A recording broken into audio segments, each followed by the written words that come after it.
সাংবিধানিক প্রতিষ্ঠানে নিয়োগ নিয়ে দিনভর চলে ঐক্যমত্য কমিশনের সাথে দলগুলোর সংলাপ। বিএনপির ওয়াকআউট আর ফায়ার অ্যালার্মে উত্তাপ ছড়ায় এই দিন।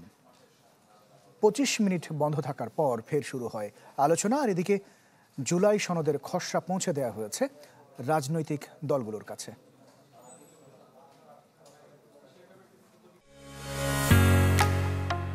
ঢালাইয়ের সেরা প্রিমিয়ার সিমেন্ট।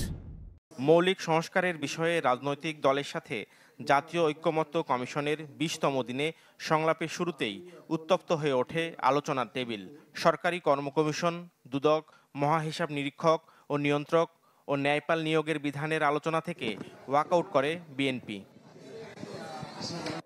দলটি মনে করে নির্বাহী বিভাগকে অতিরিক্ত দুর্বল করার চেষ্টা চলছে। এরকম হলে সরকারের কাছে জনগণের যে প্রত্যাশা তা পূরণ হবে না।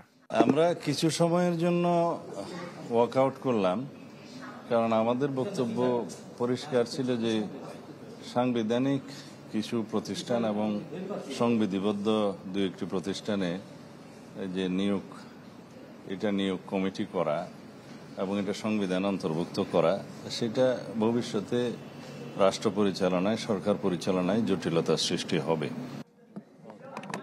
আধা ঘন্টা পর নিজেদের অবস্থান তুলে ধরতে আবারও সংলাপে যোগ দেয় বিএনপি। তবে এর কয়েক মিনিটের মধ্যে উত্তপ্ত আলোচনার টেবিলে আতঙ্ক হয়ে হঠাৎ বেজে ওঠে জরুরি ফায়ার অ্যালার্ম।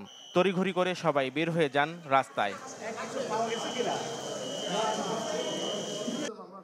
মৌলিক সংস্কারের যেসব বিষয়ে একমত না, দেশ ও জনগণের স্বার্থে বিএনপিকে সেসব বিষয়ে একমত হওয়ার আহ্বান জানান এনসিপির সদস্য সচিব আক্তার হোসেন। ২৫ মিনিট বন্ধ থাকার পর আবারও শুরু হয় ঐক্যমত্য সংলাপ। কমিশনের সহসভাপতি বলেন, বাংলাদেশের ভবিষ্যৎ পথ চলায় একটি ঐতিহাসিক দলিল হিসেবে জুলাই সনদকে তৈরি করতে চায় তারা। এবং জাতীয় সনদ তৈরির প্রক্রিয়া বিষয়ে আমরা যে বর্ণনা সেটা রেখেছি। ইতিমধ্যে যে সমস্ত বিষয়ে ঐকমত্য হয়েছে এবং যে সমস্ত বিষয়ে আলোচনা হচ্ছে সেগুলো আমরা অন্তর্ভুক্ত করিনি। তার কারণ হচ্ছে যে এগুলো এখন পর্যন্ত আলোচনা হচ্ছে।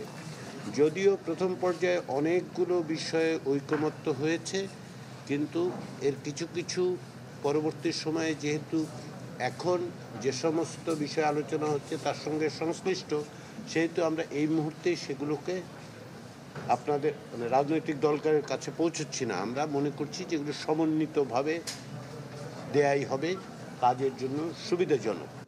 মৌলিক সংস্কারের ২০টি বিষয়ের মধ্যে ১২টি বিষয়ে একমত হয়েছে দলগুলো। ৩১ জুলাইয়ের মধ্যে সংলাপ শেষে জাতীয় সনদ চূড়ান্ত করতে চায় জাতীয় ঐক্যমত্য কমিশন। নাফিউল ইসলাম লিংকন, চ্যানেল 24, ঢাকা।